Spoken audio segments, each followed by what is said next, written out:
I mean, for Jared Vanderbilt, having a 3-year contract that's worth about $12 million per season yet, this season making $11.5 million, next season $12.4 million, then during the 27-28 season, $13.2 million with a player option.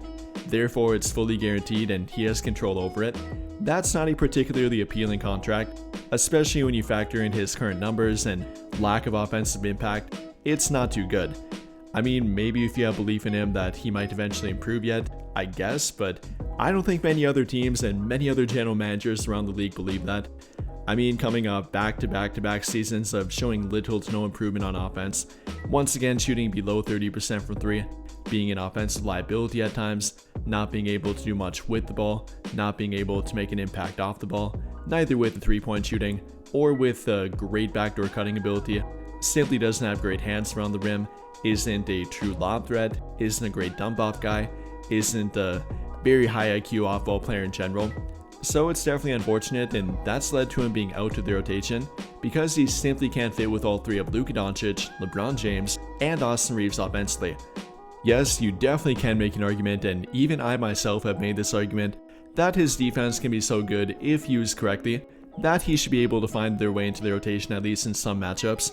But with Redick not really showing that interest and not really having a great desire to put him in the rotation and even use him that way on defense, it might come down to an argument of maybe should we move this guy despite him having no value, maybe attach an asset to get rid of his contract, therefore being able to use that not really salary cap space but space under the first apron to a different player this offseason.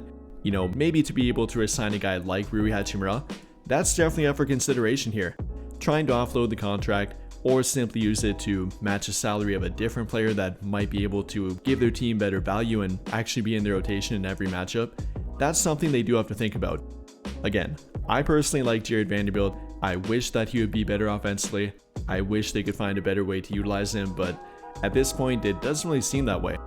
Though I'm not entirely sure that he's worth much through a trade. I don't think it's worth attaching an asset to simply get rid of him. I mean, if a team would come around that actually values him at maybe some neutral or slight positive trade value, then maybe go ahead and do it, but don't simply try to offload him for a trade that's not worth it and to have to attach an asset to get rid of the guy. I don't think doing that's worth it. And well, I probably would say the same thing for Dalton Knecht. I mean, we've heard reports saying that he is a neutral or even a negative trade value at this point, which I don't personally agree with. No, I'm not saying that he is a great trade value, definitely not comparable to his trade value at this point last year, which was reportedly around a first-round draft pick, right around where he was drafted at, probably a mid to late first-round draft pick. But I also don't agree that he has a negative trade value at this point, with the flashes that he's shown on the court, with the fact that he is still young yet and definitely has a lot of offensive upside, even some defensive upside despite not showing it, is a pretty good athlete. I think on a rebuilding team and with the right team, he could definitely be an impactful player and maybe a 12 to 17 point per game kind of guy. That could definitely be valuable in a different situation. So in my opinion, if they find that kind of team or if that kind of team approaches them, maybe that values Dalton Knecht and would give up something decent to get him, then I definitely would trade him. Though again, much like Jared Vanderbilt, if he would come down to attaching an asset to simply get rid of him, I wouldn't do that.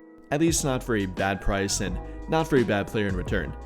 Like I've talked about in previous videos, if we could maybe flip him for a Keon Ellis for example, flip Dalton Knecht with maybe a future first round draft pick swap, no, not a first round draft pick, a future first round draft pick swap, maybe do something like that, I would have interest in it and maybe using his salary as more of a trade filler rather than a true asset, but I don't want to simply dump him as a negative trade valued contract. That's not something I'd want to do. But I think that'll pretty much do it for this one. And if you enjoyed the video, then I would greatly appreciate it if you dropped a like, subscribe to the channel if you have not already, and hit that notification bell to never miss out when I upload a video. But as always, thank you for watching and have a great day or night.